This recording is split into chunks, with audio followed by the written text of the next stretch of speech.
राजस्थान के सुदूर गांव में एक पुराना कुआं था जिसे श्रापित कुआं कहा जाता था।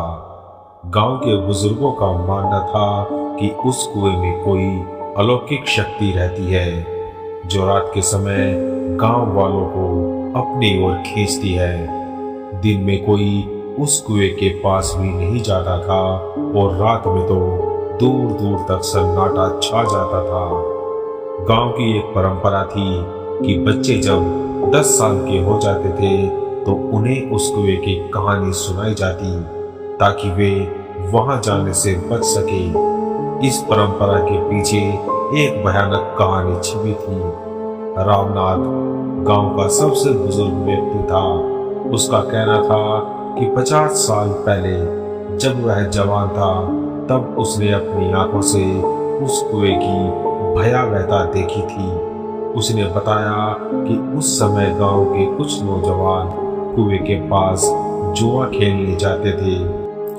उनमें से एक लड़का अजय अचानक कुएं में गिर गया और बाकी लड़के डर के मारे भाग गए। अगले दिन अजय की लाश कुएं से बाहर निकाली गई, लेकिन उसका चेहरा बेहद डरावना हो गया था, मानो उसने किसी भयानक चीज को देखा हो। तभी से वह कुआं श्रापित कुआं बन गया। इस गांव की कहानी ने तब मोड़ लिया जब अंजलि नाम की एक जर्नलिस्ट शहर से उस गांव में आई। उसे रहस्यमय घटनाओं पर रिपोर्ट तैयार करनी थी। अंजलि ने गांव के लोगों से उस कुएं के बारे में जानकारी इकट्ठा करनी शुरू कर दी। जब उसने रामनाथ से बात की तो उसने कहा, बेटी, ये तुम्हारे बस की बात नहीं है। उस कुएं में जो है उसे देखने की कोशिश मत करो। लेकिन अंजलि को रहस्य की गहराई में जाने का जुनून था। उसने ठान लिया था कि वह इस रहस्य का पर्दाफाश करेगी। अंजलि ने गांव के कुछ लड़कों से बात की, रोहित, संजय और प्रियंका, जिन्हें अपने साथ ले लिया। उन्होंने रात को कुएं के पास जाने की योजना बनाई। रामनाथ ने उन्हें रोकने की कोशिश की, लेकिन उन्होंने उसकी बात अनसुनी कर दी। रात के अंधेरे में जब वे कुएं के पास पहुंचे तो चारों ओर अजीब सा सन्नाटा था। हवा के झोंकों में एक अजीब सी सरसराहट थी। जैसे ही उन्होंने कुएं के पास कदम रखा, प्रियंका ने महसूस किया कि कोई उसे देख रहा है। अंजलि ने अपनी टॉर्च कुएं के अंदर डाली। अंदर एक काला अंधेरा था जो किसी अनजान डर को जन्म दे रहा था। तभी अचानक कुएं से एक अजीब सी आवाज आई। वह आवाज मानो किसी की चीख थी। रोहित डर के मारे पीछे हट गया, लेकिन अंजलि और संजय ने टॉर्च से नीचे देखने की कोशिश की। कुएं के अंदर उन्हें एक परछाई दिखी जो धीरे धीरे ऊपर आ रही थी। अचानक प्रियंका जोर से चीख पड़ी, वो कौन है? उसने कांपती हुई आवाज में कहा। कुएं से एक प्राचीन डरावनी आकृति निकली। उसका चेहरा बहुत ही ज्यादा भयानक था और उसकी आंखें खून जैसी लाल थी। उसने अंजलि की ओर और उसके दोस्तों को अपनी ओर खींचने की कोशिश की। सभी ने तोड़कर वहां से भागने की कोशिश की, लेकिन रोहित का पैर फिसल गया और वह कुएं में गिरने ही वाला था कि संजय ने उसका हाथ पकड़ लिया। किसी तरह वे चारों वहां से भागकर गांव लौट आए, लेकिन अंजलि को अब भी महसूस हो रहा था कि वह परछाई उसे पुकार रही है। उसने रामनाथ से जाकर पूछा, ये सब क्या है? कौन है वो? रामनाथ ने एक गहरी सांस ली और कहा, वो इस गांव के पूर्वजों का श्राप है। कहते हैं हमारे पूर्वजों ने उस कुएं को एक बलि स्थान बनाया था। अनगिनत लोगों की बलि दी गई थी वहां। उन्हीं की आत्माएं अब उस कुएं में बसती है। अंजलि ने फैसला किया कि वह इस श्राप को समाप्त करेगी। उसने एक तांत्रिक से संपर्क किया, जिसने कहा कि इस श्राप को तोड़ने के लिए पूरी रात कुएं के पास एक यज्ञ करना होगा। यज्ञ शुरू हुआ, लेकिन जैसे जैसे रात गहराई अजीब घटनाएं होने लगी। कुएं से तेज हवाएं निकलने लगी और एक बार फिर वह डरावनी परछाई प्रकट हुई। इस बार और भी ज्यादा शक्तिशाली और भयानक लग रही थी। तांत्रिक ने अपने मंत्रों का जाप तेज कर दिया और अंजलि ने हिम्मत दिखाते हुए उस परछाई का सामना किया। उसने कहा, अगर तुम इस गांव को छोड़ दोगे तो हम तुम्हारी आत्मा को शांति देंगे। कुछ देर के संघर्ष के बाद उस परछाई ने एक जोरदार चीख के साथ आत्मसमर्पण कर दिया।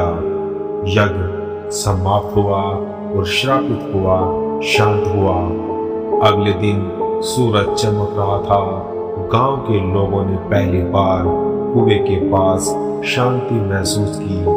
अंजलि ने अपनी रिपोर्ट पूरी की और गांव छोड़ने से पहले रामनाथ से कहा, यह कहानी बताती है कि बुराई कितनी भी पुरानी हो, उसे खत्म किया जा सकता है। गांव वालों ने उस कुएं को हमेशा के लिए बंद कर दिया और वह श्रापित कुआं इतिहास बन गया। अंजलि के जाने के बाद गांव में सब कुछ सामान्य लगने लगा। लोग अब उस कुएं के आसपास जाने से डरते नहीं थे, लेकिन कुएं को अब भी बंद रखा गया था। रामनाथ ने गांव वालों को समझाया कि इतिहास को छेड़ना सही नहीं है। कुछ महीने बीत गए, लेकिन शांति अधिक समय तक नहीं टिक सकी। गांव के कुछ बच्चों ने खेल खेल में कुएं के पास जाने की हिम्मत की। बंद कुएं पर लगे पत्थर को किसी ने हल्का सा सरका दिया।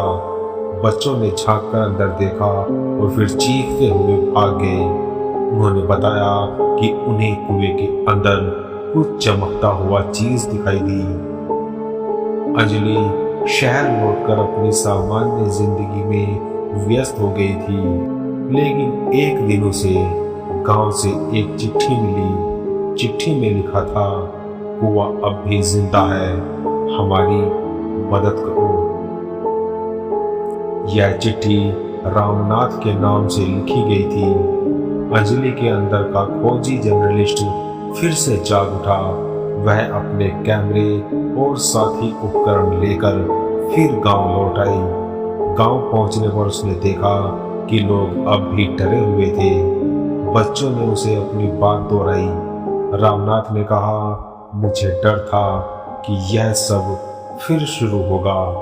उस कुएं को पूरी तरह से खत्म करना ही पड़ेगा। रामनाथ ने अंजलि को अपने पास एक पुरानी किताब दिखाई।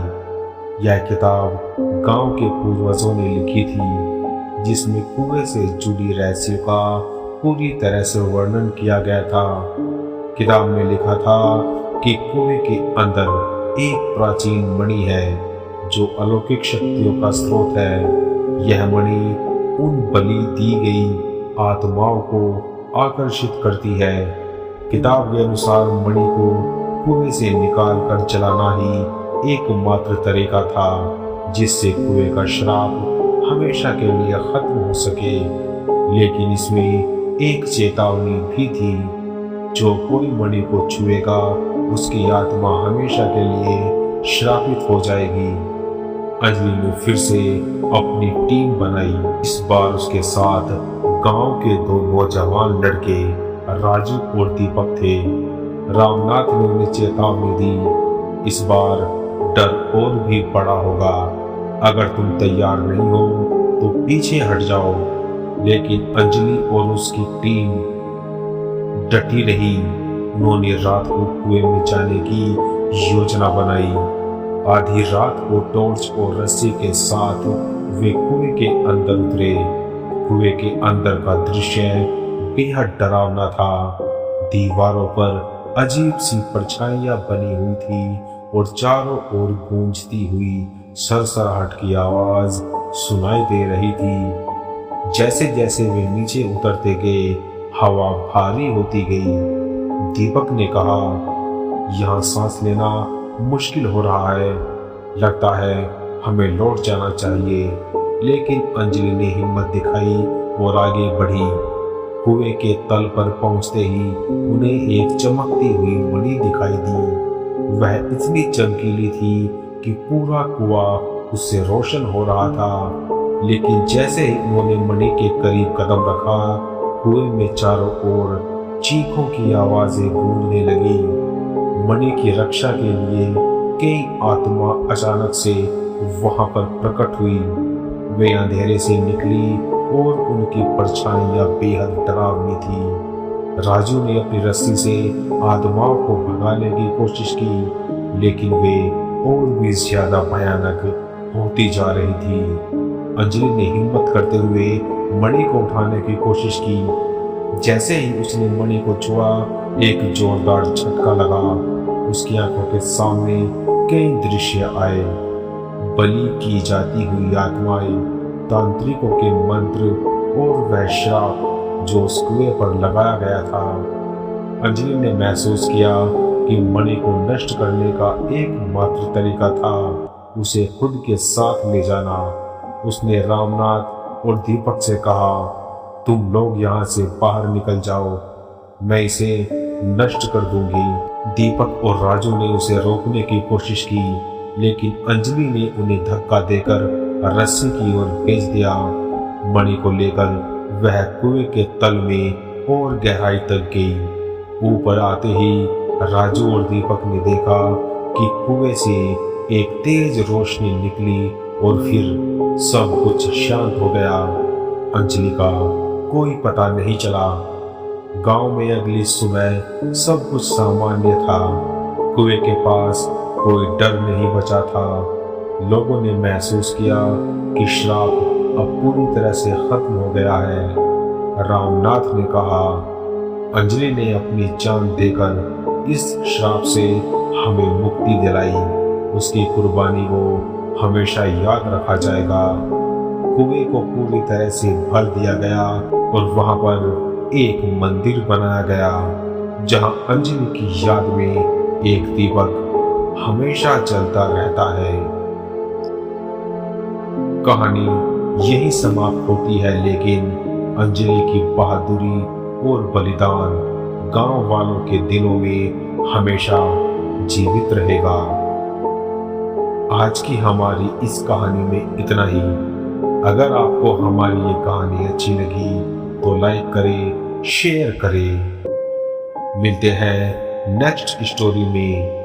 तब तक के लिए bye and be home team.